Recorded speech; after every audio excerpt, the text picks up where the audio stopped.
Jika pemerintah tidak segera melakukan perubahan-perubahan yang progresif terhadap kebijakan-kebijakan yang tidak berpihak kepada rakyat, yaitu rakyat sangat menantikan sekali kebijakan-kebijakan pemerintah yang progresif, bahkan progresif revolusioner ini cocok untuk pemerintahan Prabowo untuk mengambil tindakan-tindakan itu.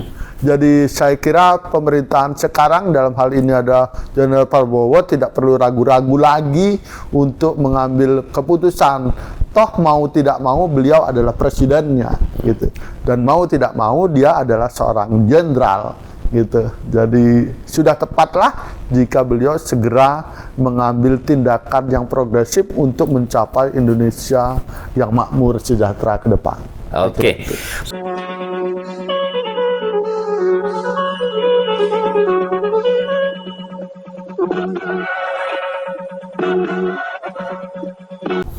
Assalamualaikum warahmatullahi wabarakatuh. Waalaikumsalam warahmatullahi wabarakatuh. Ya pun. Kembali lagi dengan saya Ferdi Gunsan di Gunsan Talk. Kali ini saya bersama Prof. Hamzah di Unila. Beliau ini di Fakultas Hukum, Guru Besar Fakultas Hukum Unila.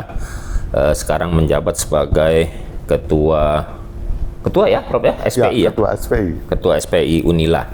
Tapi beliau tetap mengajar di Fakultas Hukum. Pemirsa, beberapa podcast saya dari beberapa sisi sudah saya diskusikan dengan para ahlinya, dan kali ini saya ingin minta pendapat hukum kepada Prof. Hamzah soal tragedi yang terjadi beberapa hari belakangan ini. Apakah ada pemicunya juga karena masalah hukum ini yang tidak jalan di rel, atau semena-mena keputusan itu suka tidak berpihak, misalnya seperti Sylvester itu sudah inkrah tapi tidak dieksekusi sampai hari ini.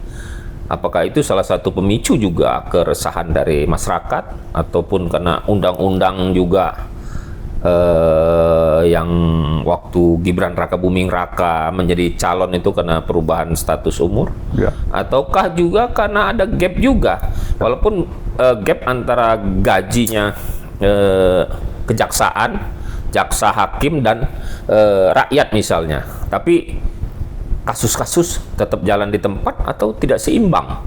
Misalnya kasus Jarod Fikar yang 1 triliun, kemudian kasus mana lagi yang kuadriliun ini Pertamina oplosan, kemudian kasus timah 300 triliun, seimbang nggak dengan hukuman itu? Kali ini kita minta pendapat beliau, adakah ini salah satu pemicunya? Silakan Prof. Ya. Baik, bismillahirrahmanirrahim. Assalamualaikum warahmatullahi wabarakatuh. Waalaikumsalam warahmatullahi wabarakatuh. Memang penegakan hukum di Indonesia ini banyak sekali faktor-faktor yang mempengaruhinya. Salah satu faktor yang paling puncak dari pidato pengukuhan guru besarnya Suryono Sukanto, yaitu faktor-faktor penegakan hukum itu adalah undang-undangnya.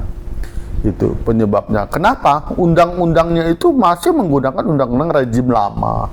Bahkan masih beberapa undang-undang masih menggunakan undang-undang zaman Belanda. Akibatnya ketika aturan hukum itu ditegakkan pada masa kini tanpa dilakukan penyesuaian, tentu itu satu hal yang sulit untuk dipahami, gitu. Sulit untuk dipahami. Jadi undang-undangnya itu bermasalah. Yang kedua, faktor penegakan hukum itu dipengaruhi oleh penegak hukumnya. Manusianya. Ya? Oleh manusianya. Penegak hukum. Gitu. Apakah itu penegak hukumnya dalam hal ini adalah hakim, jaksa, gitu, pengacara, gitu, polisi, gitu. Itu juga berpengaruh terhadap penegakan hukum. Lalu sarana dan prasarana, lalu budaya dari masyarakatnya, itu berpengaruh terhadap penegakan hukum di Indonesia. Jadi kalau mau kita bedah terhadap kerusuhan yang terjadi beberapa waktu yang lalu itu didominasi oleh 3 hal. Pertama adalah undang-undangnya. Undang-undangnya itu tidak mengakomodir atau belum mengakomodir terhadap sebuah kejahatan, sebuah tindak pidana yang dilakukan oleh subjek hukum baik orang maupun badan hukum. Itu hukumannya dipandang oleh masyarakat itu tidak merepresentasikan keadilan yang hidup di masyarakat, gitu ya. Yang tadi sudah di pengantar dikatakan oleh Bang Ferdi bahwa itu korupsi timah 300 triliun masa dihukum cuma 15 tahun. Itu. Jadi hitungan-hitungan masyarakat loh 300 triliun bagi 15 itu ya bagaimana saya juga mungkin mau katanya, saya juga mau katanya. Nah, jadi masyarakat yang sudah memperoleh informasi banyak dari media-media sosial yang menjadi salah satu pembelajaran gratis bagi masyarakat untuk memahami kehidupan berhukum di Indonesia, itu juga menjadi pemicu, gitu. Ya, lalu ada beberapa Yang itu soal Sylvester tuh. Sylvester Udah inkrah kok nggak bisa dieksekusi. bagaimana mungkin sebuah putusan hakim yang sudah inkrah, bukan inkrah, sudah 3 tahun hukuman putusan hakim itu diputuskan, tapi kok tidak dieksekusi oleh penegak hukum jaksa itu. Kan itu sangat melukai hati keadilan masyarakat itu. Sementara masyarakat kita melihat sendiri bagaimana orang mencuri daun pisang gitu. Nenek yang apa itu ngambil apa itu di kebun itu. Ada nenek-nenek ngambil beberapa buah di kebun itu dihukum gitu. Nah, itu sangat melukai rasa keadilan di masyarakat. Nah, ini akumulasi seperti inilah yang menyebabkan salah satu kerusuhan yang terjadi di beberapa waktu yang lalu itu. Jadi, Prof, kan tadi ada persoalan hukumnya, undang-undang ini masih rejim lama. Lama dalam ini masih ada Belandanya lah ya. Iya, betul. Tapi kemarin kan ada sedang rencana KUHP itu juga kan di amandemen ya, sedang proses ya, belum diselesai. Ya. Kemudian soal manusianya. Ya. Jadi faktor yang paling banyak ini yang kita lihat ini, apakah faktor manusianya, Bro, yang nggak ngejalani hukum ini? Iya, itu yang di dalam di dalam adagiumnya orang hukum mengatakan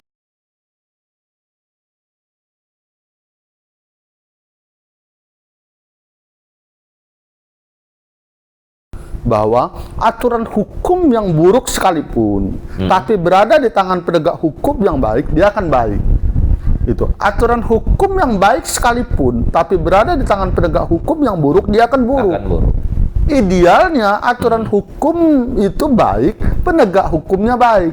Tapi jika tidak ada, ya sudahlah, biarkan aturan hukumnya buruk, asal penegak hukumnya yang baik.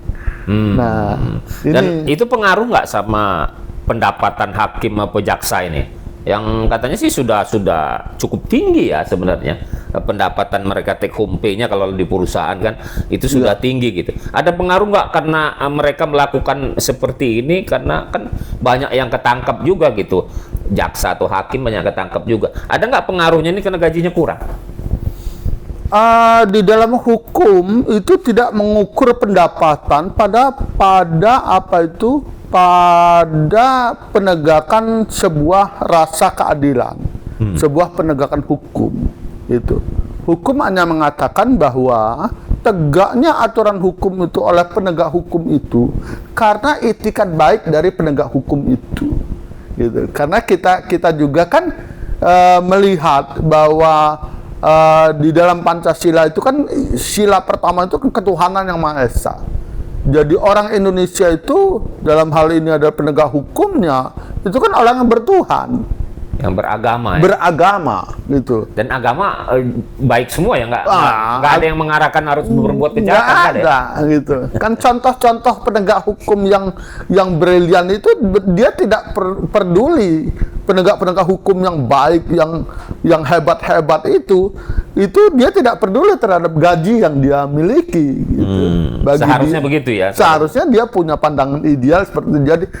Jadi penegak hukum itu kan wakil Tuhan. Iya, Gitu. iya. Nah, Prof, saya nggak hafal berapa poinnya ya. Iya. Tapi ketika penegak hukum itu pengadilan ya, ini saya anggap Iya. di pengadilan itu ketika akan mengetok palu itu katanya ada satu hal yang paling akhir itu hati nurani. Seperti apa itu, Prof? Iya, itu Ada hati nurani itu. Gimana? iya. Jadi kan hakim itu sebelum dia mengetuk palu itu kan dia membuat satu konsideran dalam ilmu hukum dikenal dengan istilah konsideran. Konsideran itu mengingat gitu. Jadi ingatannya itu harus baik sebelum memutuskan itu. Yang dia ingat itu apa? Yang dia ingat itu adalah pertama Tuhan. Lalu yang kedua itu adalah negara. Yang ketiga itulah adalah hati nuraninya di dalam memutuskan itu. Lalu dia pertimbang hati nurani ini pada kebenaran atau kepada keberpihakan terhadap yang dituntut. Iya, itu seharusnya hati nuraninya itu harus pada keadilan yang dituntut dengan kebenaran gitu ya. Jadi bukan karena antara yang dituntut dan antara terdakwa dengan yang menuntut, bukan itu ya? Bukan seperti seringkali orang memplesetkan KUHP kasih uang habis perkara. Bukan gitu. Maju tak gentar membela yang bayar, bukan seperti itu. Jadi catatan seperti kemarin saya bicara dengan Prof. Ariska. Ya. Yang kurang di kita ini soal berperiode-periode anggota dewan nggak mau pernah mundur, Ya. ya kan? Ya. Kemudian kalau kepala daerah kan dibatasi, Ya. Itu catatan etik di kepala, catatan etik gitu. Nah, makanya kembali ke penegakan hukum, apakah juga perlu dia ada catatan etik juga di hati nuraninya itu? Iya, itu dalam hukum itu yang disebut dengan moral. Jadi itu moral law. Jadi hukum yang bermoral itu selalu ada di dalam pikirannya para penegak hukum itu. Begitu juga dalam hal ini adalah lembaga legislatif ya, lembaga eksekutif begitu, itu harus ada moral hukumnya itu loh, moral dalam berhukum itu, yang istilah Pak Prof. Ariska tadi adalah catatan etik yang ada di kepalanya gitu ya. Nah dalam hukum itu dia menyebut moral gitu, jadi bahwa moralitas itu sangat penting. Jika diimplementasikan, moralitas itu adalah integritas. Jadi integritas seorang anggota DPR itu harus benar-benar terpuji gitu ya, benar-benar terpuji dan teruji gitu. Karena apa? Karena kita yang mengatakan itu adalah DPR gitu ya. Tapi sebenarnya DPR itu adalah Senat. Senat itu dari bahasa Prancis, itu asal kata dari sanek. Sanek itu adalah orang tua. Gitu. Artinya orang tua harus beli contoh. Nah, orang tua itu harus memberi contoh. Orang tua itu harus punya kebijaksanaan. Orang tua itu harus berpikir panjang terhadap rakyatnya. Rakyatnya kan dianggap anak-anaknya gitu loh. Iya, ya jadi kan? Jadi penegakan hukum ini juga harus ada etik ya. Jadi etik dalam arti begini. Mereka sudah disumpah, sudah dibayar oleh rakyat ini, oleh negara ini. Artinya haruslah berpihak kepada keadilan. Betul. Ya kan? Berpihak kepada keadilan itu adalah etiknya, moralnya. Moral, kan? betul. Hamzah tadi adalah moral yang harus diterapkan. Betul. Jadi bukan karena uang habis perkara kan gitu, bukan karena itu. Nah, yang kejadian ini kan yang triliun-triliunan ini perkaranya itu tadi santai-santai aja hukumannya, Iya, nggak betul. terlalu orang akhirnya orang yang awam kan berpikiran gampang aja. Betul. Lu dapat 300 triliun tadi dibagi Betul. 15 tahun ya saya juga mau Iya, masuk penjara betul. daripada saya Betul. susah-susah kata dia Iya, kan. betul. Keluarga saya ini. Betul. Nah, jadi etik itu sangat perlu. Nah, kembali ke persoalan hukum ya. Kenapa Pak Presiden Prabowo akhirnya memutuskan amnesti dan abolisi? Iya. Ya, dia memutuskan amnesti dan abolisi. Iya. Apakah karena ketidakpercayaan sama penegak hukum, Iya. ya, ataukah ini karena politik? Iya. Nanti karena politik itu apa ya, mencari pencitraan Betul. soal hukum. Nah, saya lihat dari sudut pandang dua pandang ini, ya terlepas dari orang melihatnya dari mana. Yang pasti kan agak menggembirakan para terdakwa Iya. dan pengikutnya tentunya, Betul, ya kan, ada betul. amnesti, ada abolisi. Abolisi. Bagaimana pendapat Prof. Hamzah? Oh ya, terhadap amnesti dan abolisi itu memang hak prerogatif presiden. Hak prerogatif presiden. Dan dalam hal ini saya melihat dari aspek yang berbeda terhadap penggunaan hak prerogatif ini.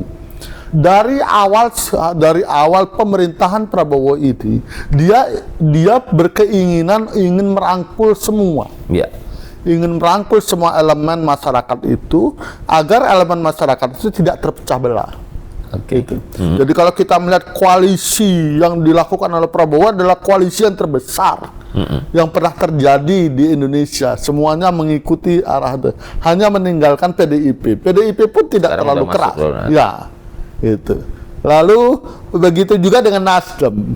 Itu. Jadi hanya tersisa dua yang tidak berkoalisi dengan Prabowo. Jadi abolisi amnesti ini ditujukan karena untuk rangkul itu. Iya. Apa memang secara hukumnya memang sudah benar ini harus diambil gitu? Dia- Pendapat hukumnya, Prof. Kan kalau itu tidak diambil tindakan abolisi dan amnesti itu kan memunculkan praduga-praduga. Pertama, kasus Hasto. Kasus Hasto itu kan yang ditangkap Hasto. Padahal Gitu. dia nggak ada barang bukti ngasih uang. Nah, ya. seperti itu kan. Tapi Harun Masikunya nggak ada. Iya. Jadi kasus Hasto itu saya memberikan ilustrasi. Saya dengan Bang Ferdi itu sedang main biliar. Kami sedang main biliar. Lalu ada si A dan si B bertaruh terhadap permainan kami berdua. Tapi yang ditangkap itu kami berdua. Yang bertarung Bukan mereka. yang bertaruh, enggak. Gitu. Ya, saya mengilustrasikan kasus Hasto seperti itu. Dengan tidak adanya Harun Masiku yang menerima atau yang memberikan suap, itu tidak masuk akal lah. Kecuali Harun Masikunya ada di situ memang mengatakan ya kan. Nah, seperti itu. Jadi dugaan-dugaan itulah yang dicobakan diselamatkan juga ya. Yang secara politis juga mungkin Prabowo berkeinginan bahwa ada take and give secara politis dengan memberikan abolisi kepada amnesti kepada Hasto seperti itu. Ya. Nah, begitu juga terhadap Tom Lembong. Tom Lembong itu memang berada di dalam wilayah abu-abu yang selama ini menjadi kajian kami di Fakultas Hukum itu, itu bahwa dia berada di dalam wilayah abu-abu itu, bahwa waktu dia melakukan itu adalah sebuah kebijakan.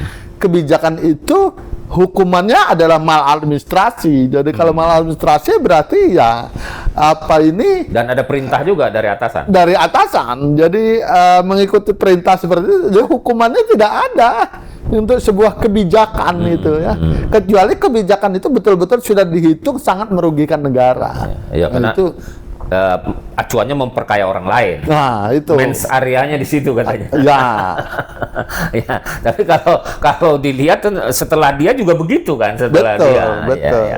Oke, jadi abolisi dan amnesti ini ya ada dampak politiknya, ada dampak secara hukumnya kan. Ada Nah, hukumnya. soal tadi koalisi besar. Nah, udah Prof. Hamzah sudah berbicara soal koalisi besar. Nah, apakah ini akan jadi masalah, Prof? Karena tidak ada lagi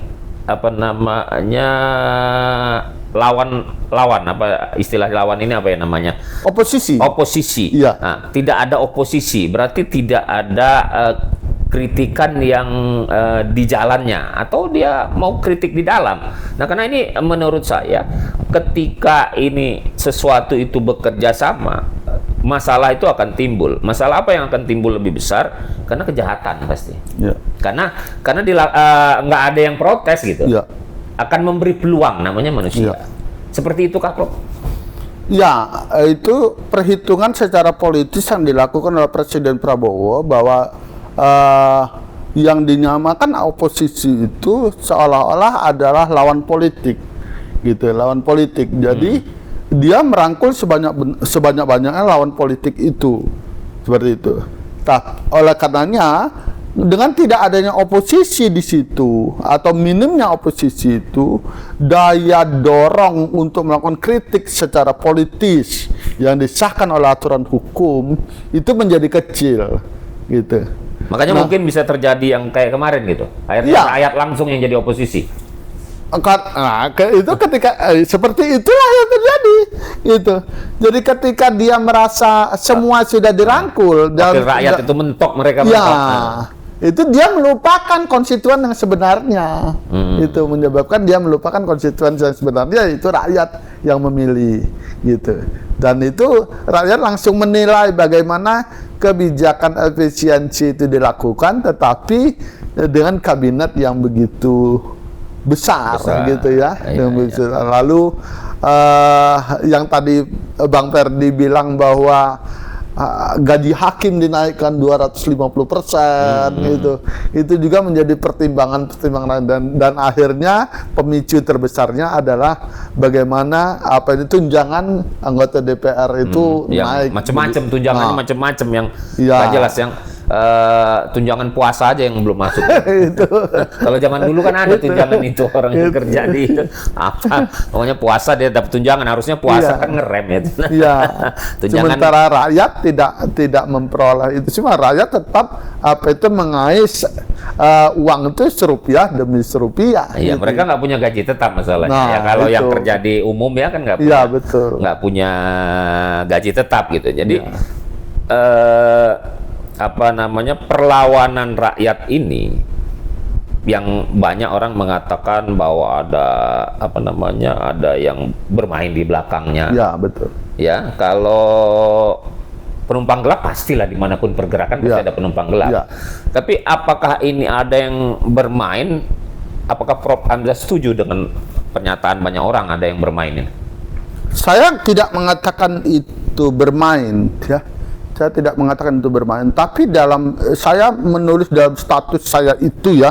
Saya menulis dalam status saya mengatakan bahwa memang dalam setiap perjuangan selalu ada pengkhianatan, gitu. Pasti ada pengkhianatan. Jadi saya mengatakan dalam status saya itu bahwa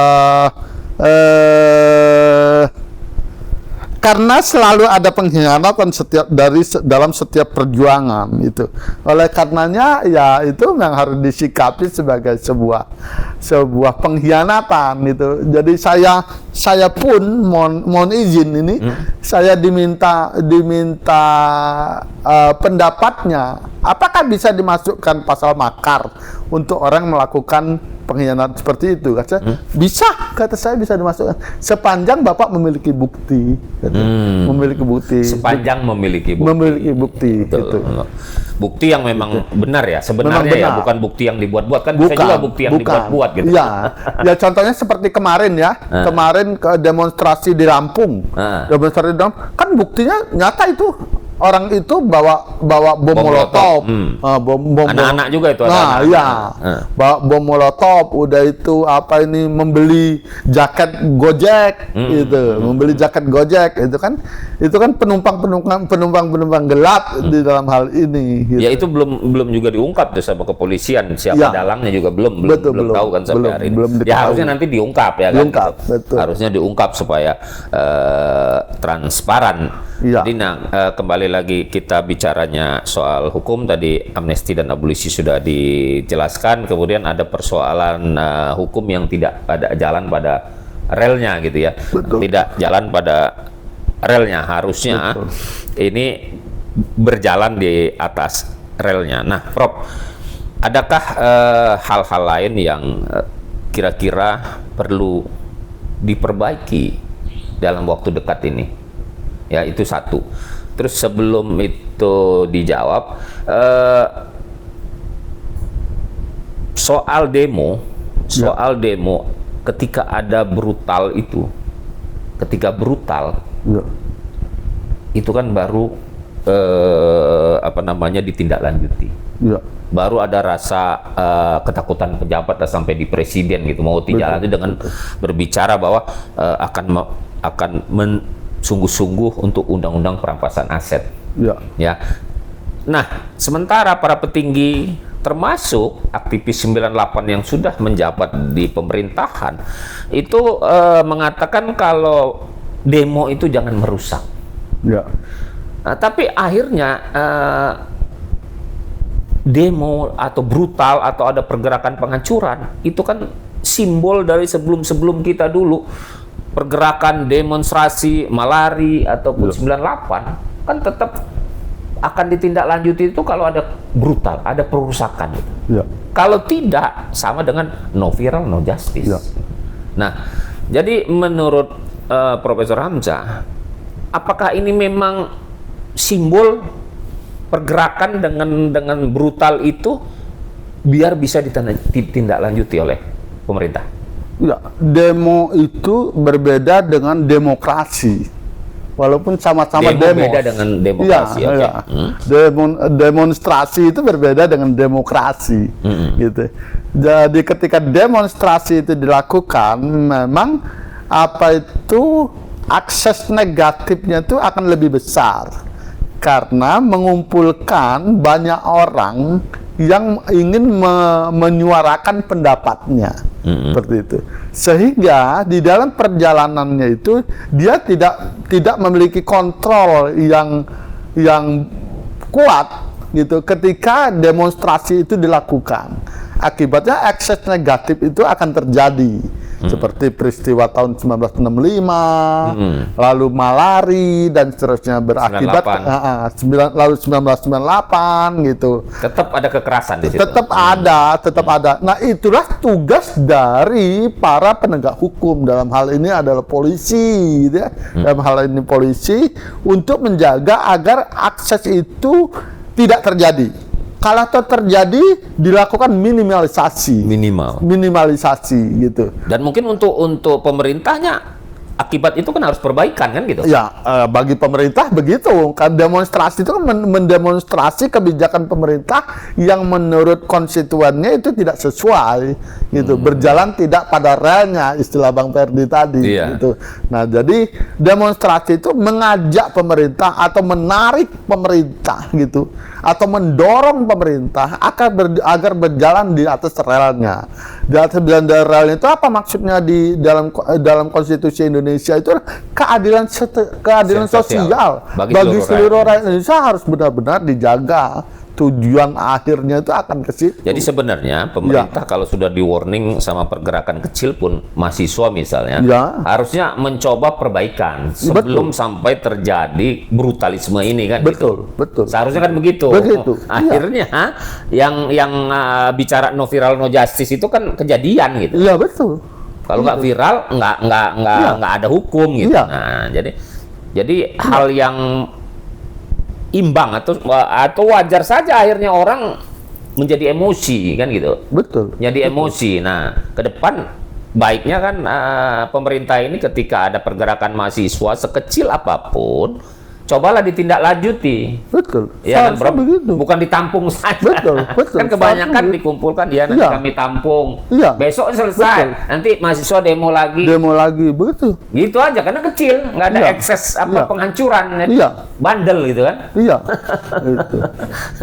Oke. Nah, ini yang terakhir, Prof. Soal apakah pengaruhnya besar nanti soal undang-undang perampasan aset dan pembuktian terbalik. Dengan dua undang-undang ini diberlakukan dan aparat penegak hukumnya, APH-nya orang yang benar, manusianya itu etiknya ada, moralnya ada, hati nuraninya ada, saya rasa kejadian apapun bisa diperkecil. Jadi gap antara rakyat dengan pemerintah jadi kecil. Nah, undang-undang perampasan aset, undang-undang pembuktian terbalik ini kan tidak pernah mau partai-partai itu melakukannya. Ya. Mungkin karena takut kena mereka. Ya. Bagaimana pendapat Prof. Hamzah? Apakah ini momen yang tepat untuk rapat langsung si DPR ini?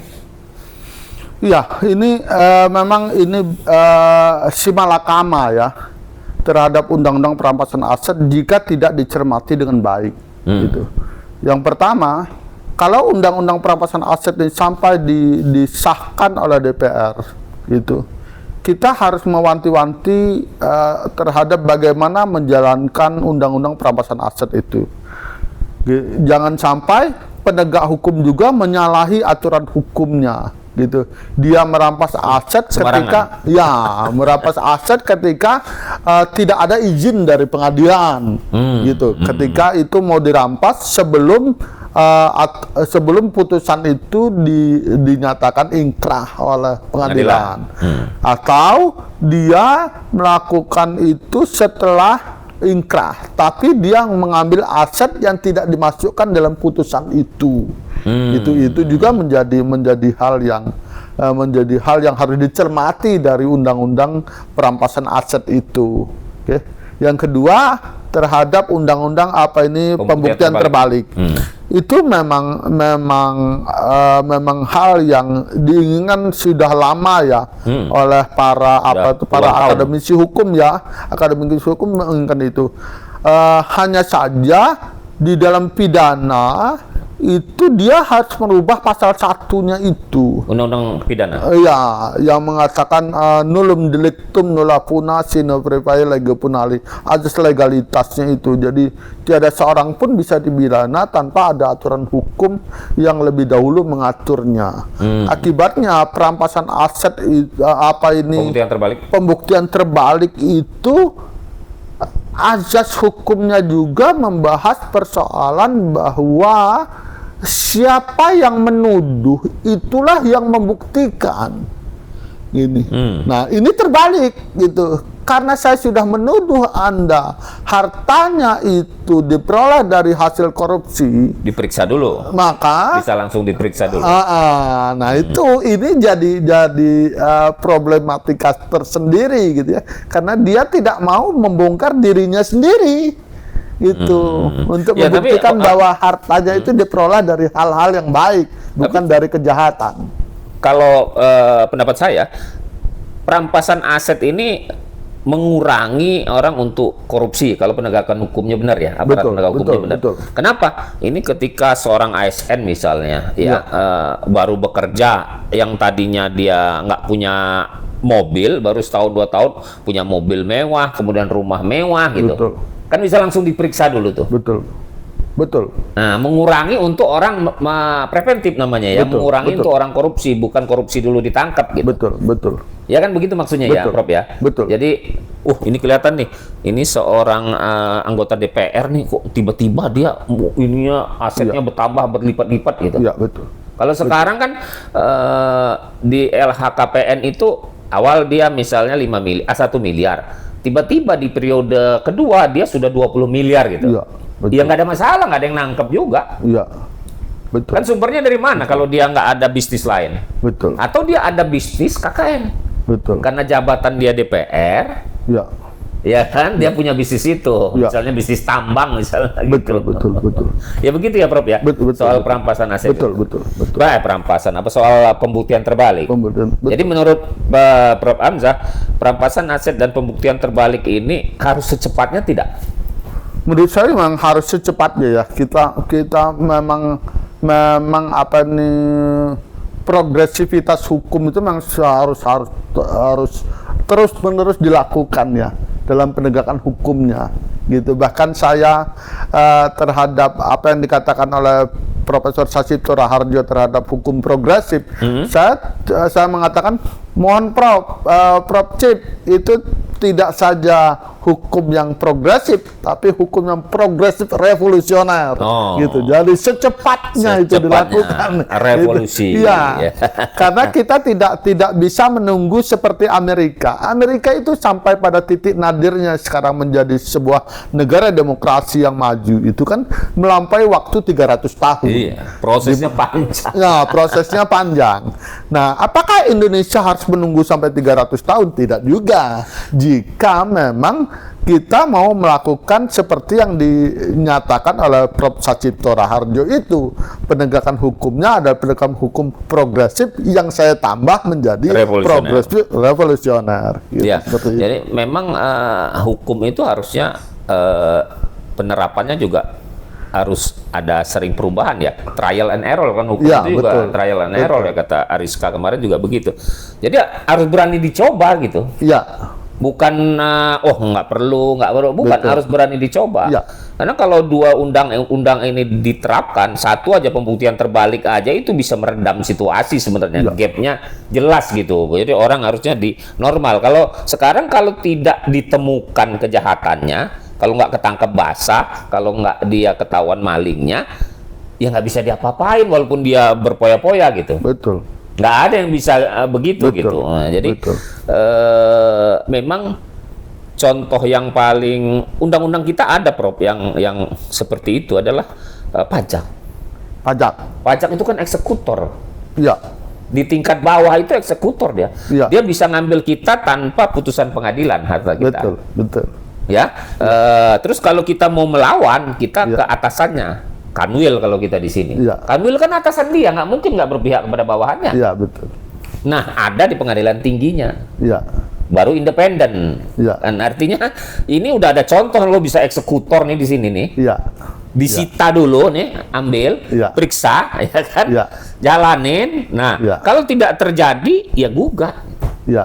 Gugatannya pun supaya masyarakat nggak keluar duit banyak, ya mungkin dibiayai negara aja, pengacara dibiayai, sidang dibiayai, mungkin begitu, Prof. Ini pemikiran ininya lah ya, liarnya gitu, Prof. Iya. Memang Indonesia ini unik, Bang Ferdi. Uniknya memang semuanya itu akan dicoba gitu. Akibatnya seolah-olah kita ini bernegara tidak dalam sebuah perencanaan yang baik gitu ya. Dulu kita memang Indonesia ini belum pernah ada. Sebelum ada Indonesia belum pernah ada Indonesia. Itu pernyataan saya resmi, saya mengatakan bahwa Indonesia itu belum pernah ada sebelum ada Indonesia. Oleh karenanya kita sudah mencoba beberapa rezim dulu. Kita mencoba negara Kesatuan Republik Indonesia. Kita sudah pernah mencoba negara Serikat, Republik Indonesia Serikat. Sampai kembali lagi negara kesatuan. Kita pernah melakukan tahun 1955 pemilihan langsung. Lalu menjadi pemilihan yang terbatas dilakukan oleh pemilihan presiden, wakil presiden dipilih oleh MPR dan DPR. Seperti itu. Sekarang kita kembali lagi mencoba bahwa pemilihan ini dilakukan oleh rakyat langsung, seperti itu. Nah, apakah kita akan mencoba dengan menggunakan metode lain untuk mencapai kesejahteraan rakyat Indonesia? Yaitu bergantung pada kontrak-kontrak sosial yang kita lakukan gitu ya, baik di lembaga legislatif, lembaga eksekutif maupun lembaga yudikatif. Ya. Seperti dalam hal ini kan yang banyak sekali merubah itu adalah Mahkamah Konstitusi, lembaga yudikatif, tapi tindakannya banyak sekali yang merubah kontrak-kontrak sosial yang terjadi seperti itu ya. Itu. Seperti putusan MK 135 ini juga itu akan membuat pening kepala juga di DPR-nya kan, harus mereka kan ada, bukan di DPR-nya ya, artinya ada, kalau mau dijalankan 2 tahun ini kan ada kekosongan banyak nih. Benar. Ada yang mendapat manfaatnya juga. Kalau jabatan diperpanjang 2 tahun kan ada yang mendapat manfaatnya. Iya. Dan ini problem juga ya, ada 135 ini yang diputuskan MK ini gitu ya. Tapi memang ada benarnya soal pemilihan pemerintah daerah itu adalah legislatif ya dengan pemerintahnya nih. Iya. Ya kan, 2 ini pemerintah daerah yang harusnya jabatannya berbarengan sama dengan presiden dengan DPR RI-nya gitu, agar nggak satu periode setengah periode DPR-nya beda, setengah periode beda, keputusannya beda-beda juga gitu, atau kepala daerahnya. Oke, Prof Hamzah, sudah banyak kita mendapat pencerahan dari Prof Hamzah. Mungkin closing statement-nya, Prof, silakan. Ya. Memang demokrasi Indonesia itu sedang dalam sebuah perjalanan panjang menuju demokrasi yang menjadi ciri khas bangsa Indonesia, ya. Kita juga tidak tahu apakah saya pernah membicarakan ini kepada kepada Profesor Jimli Asyidiki pada saat memberikan materi di Kementerian Pertahanan. Apakah dimungkinkan untuk dilakukan amandemen kelima? Beliau membuka peluang itu. Apakah amandemen kelima itu sampai pada titik nadirnya bahwa kita akan kembali ke Undang-Undang Dasar 45 seperti masa lalu, gitu ya, di mana Presiden Soekarno pernah mengeluarkan dekret Presiden 5 Juli 1959 membubarkan DPR. Apakah itu juga akan terjadi? Ya, kita melihat perkembangan dari demonstrasi yang terjadi ini, karena nampaknya demonstrasi ini akan terus berlangsung, baik dilakukan oleh elemen masyarakat maupun oleh mahasiswa, ya. Jika pemerintah tidak segera melakukan perubahan-perubahan yang progresif terhadap kebijakan-kebijakan yang tidak berpihak kepada rakyat, yaitu rakyat sangat menantikan sekali kebijakan-kebijakan pemerintah yang progresif, bahkan progresif revolusioner ini cocok untuk pemerintahan Prabowo untuk mengambil tindakan-tindakan itu. Jadi saya kira pemerintahan sekarang dalam hal ini ada Jenderal Prabowo tidak perlu ragu-ragu lagi untuk mengambil keputusan. Toh mau tidak mau beliau adalah presidennya, gitu. Dan mau tidak mau dia adalah seorang jenderal, gitu. Jadi sudah tepatlah jika beliau segera mengambil tindakan yang progresif untuk mencapai Indonesia yang makmur sejahtera ke depan. Oke, pemirsa Gunsan Talk, sudah ada closing statement, kesimpulan dari Prof Hamzah soal revolusioner, progresif yang revolusioner, ya. Dan tindakan tegas dari Presiden, karena beliau terlatih tentara. Tentara itu komando. Ketika di lapangan seperti sekarang ini komandonya banyak, ketegasan itu hilang. Jadi sebagai jenderal, kata Prof Hamzah, harusnya beliau bisa memutuskan ini secara tegas dan komandonya atas perintah dia, bukan atas perintah orang lain, bukan atas perintah luar. Karena ini masih ada perintahnya, tidak tegas, tidak jalan. Mudah-mudahan perbincangan saya dengan Prof Hamzah ini bisa menjadi salah satu masukan bagi pemerintah di pusat ataupun di daerah, sebagai bahan untuk kita refleksi diri bahwa harus ada perbaikan yang luar biasa, dan sudah waktunya Undang-Undang perampasan aset ini yang dijanjikan Presiden kemarin di press conference dia akan sungguh-sungguh diperjuangkan. Para anggota fraksi ataupun ketua partai sudah memerintahkan fraksinya di DPR RI untuk segera melakukan pembahasan Undang-Undang perampasan aset. Yang saya tambahkan pembuktian terbalik juga. Dan satu partai sudah press conference untuk mendukung perampasan aset adalah Demokrat. Dia sudah cari peluang itu. Mungkin partai yang lain juga harus berani memperjuangkan itu. Demikianlah bincang-bincang. Semoga bermanfaat untuk kita semua. Wabillahi taufiq wal hidayah. Wassalamualaikum warahmatullahi wabarakatuh. Waalaikumsalam warahmatullahi.